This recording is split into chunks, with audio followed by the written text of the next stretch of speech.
افغان طالبان حملوں میں افغان حکومت کے 2 کمانڈروں سمیت کم از کم 12 ہلاک، متعدد زخمی، 4 ٹینک تباہ۔ اطلاعات کے مطابق افغان طالبان حملوں میں افغان حکومت کے 2 کمانڈروں سمیت کم از کم 12 ہلاک جبکہ متعدد زخمی ہو گئے۔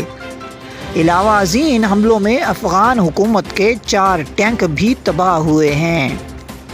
افغان میڈیا ذرائع کے مطابق طالبان نے صوبہ ہرات کے ضلع کوہستان کے اسلام قلعہ بازار میں ایک کمانڈو یونٹ پر حملہ کر دیا، جس کے نتیجے میں 2 ٹینک تباہ ہوئے جبکہ متعدد کمانڈو ہلاک و زخمی ہو گئے۔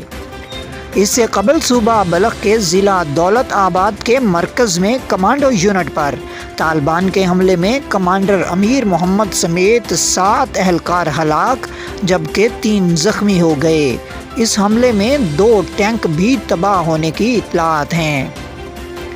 دریں اثنا ضلع 4 بھولک کے سبزی کار کے مقام پر افغان حکومت کے کمانڈو یونٹ پر اسی نوعیت کے طالبان کے ایک حملے میں کمانڈر محمد اللہ کے ہمراہ 3 افغان اہلکار ہلاک ہو گئے جبکہ 1 زخمی ہونے کی بھی اطلاع ہے۔